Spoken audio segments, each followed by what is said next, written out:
Hey guys, this is Dr. Sandy with another amazing video for you and your family and friends. Today I'm going to be talking about At Your Best by Carey Nieuwhof. I'm trying my best to pronounce his last name, but the book is called At Your Best. It's a book review. It's an amazing book, and I'm going to go into the details. And again, if you like this video, please like, share, and subscribe, and let's just jump right into it. So what he talks about in this book, and obviously he goes into much more detail, but I'm going to kind of go over a major concept in the book, is that looking at your day, we can look at those hours and we can all say, oh, I have 12 hours, 14 hours, 18 hours a day, whatever it is. Those hours throughout the day will be different for every person, meaning energy output, how much you can accomplish. So he said something very powerful in this book, and we all might go to work for like 8 hours, 9 hours, 10 hours, whatever that looks like, what your work day is. He's saying, kind of based on his analysis, is that there's about 3 to 4 hours where you have this optimal time of productivity. And of course, you're still going to work beyond that. I think a lot of us don't have a 3 to 4 hour day. But there's this peak time where you're focused, where you're energized, you're just at your best, and it feels like you are almost beating time. Like things are just getting go, go, go. They're getting done. You're feeling good. You're optimistic. And he's saying, how can we harness that time? So he likes to call that time where you're focused, you're energized, you're in a great mood, your green zone. The next concept he talks about is that, you're still good. You're not as strong as the green zone. Now you're going into the yellow zone. So you're still getting your work done. You're still focusing on certain tasks. You're just not going at 100%, but still productive and still getting things done.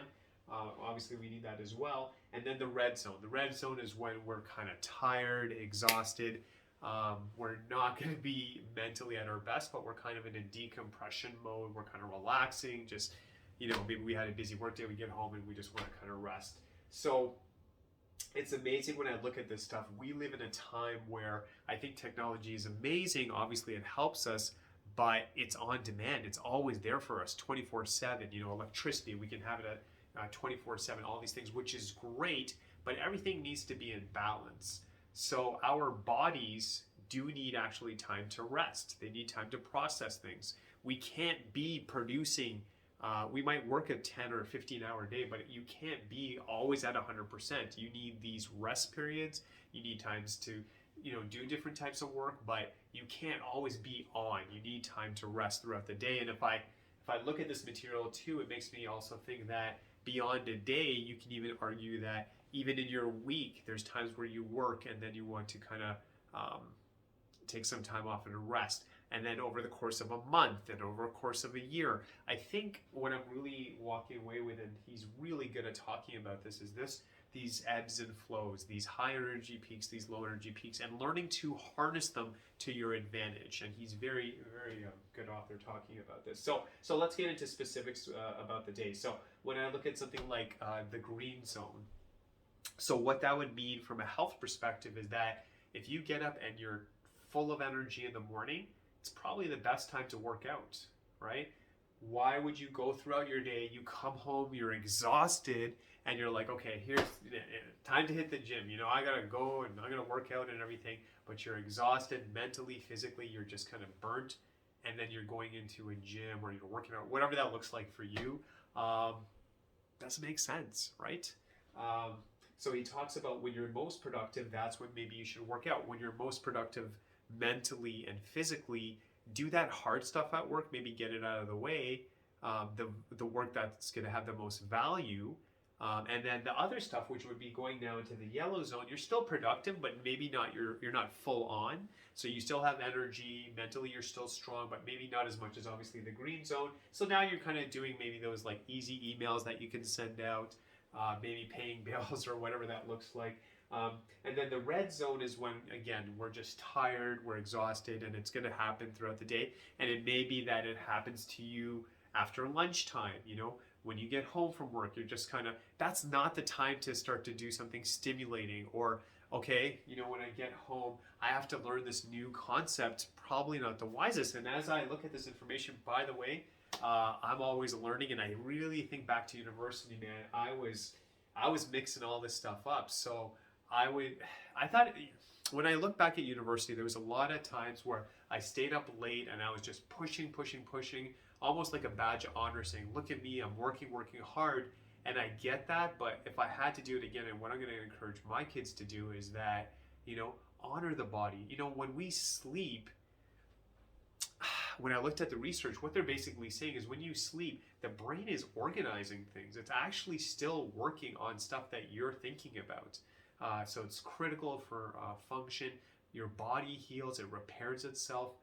You would need that. You might be able to pull a few all-nighters, or I had 3 hours sleep, I had to rush to this exam and stuff.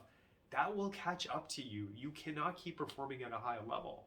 So, and one thing currently that I still kind of do, I kind of break this habit, I'm getting better, but I'm still a work in progress myself, is I like to learn something just before going to bed. And if I look at these zones, that doesn't make sense. I'm tired at the end of the day. Before I go to bed, I'm obviously in a red zone. I'm just really tired. I should be working towards going to bed. And then I'm suddenly learning something, reading something, watching something to, just look, because I have such a passion for learning, but I should be doing my learning in the green zone. So I should be maybe learning a new concept or reading something in the earlier part of the day. And then the easier task using the yellow zone and the red zone. So I look at this, and what I like, it's very custom. So you might say, yeah, I don't think I'm going to get up at 6 a.m., but maybe I'll get up at 8 a.m. and then I'll start my day. And by the way, working out in the morning is not for me. I might do it at 2 o'clock because that's when my break is, and I suddenly get a burst of energy. That's my green zone. I'll do my workout. I'll get some really important tasks done at work. And it's customizable, right? Maybe your red zone, I'm just looking at this, might be first thing in the morning. You're just getting up. You're like, the concept of even working out doesn't make sense, right? So I really like this concept. I think every person's going to be a little different, but if we can harness this and leverage this, I think we're going to have a much, much more productive life. I think this can really help your health and on so many levels. So I really support this model. So please check out his book. Again, it's called At Your Best by Carey Nieuwhof. Obviously there's downloads with Amazon. Obviously there's probably audio book versions that are digital now as well. So whatever's best for you, check out his podcast. I'm sure he's done interviews as well. I'm assuming that YouTube, other people have commented on that. So really hope this helps. Recommend the book. All the best as always, and God bless you.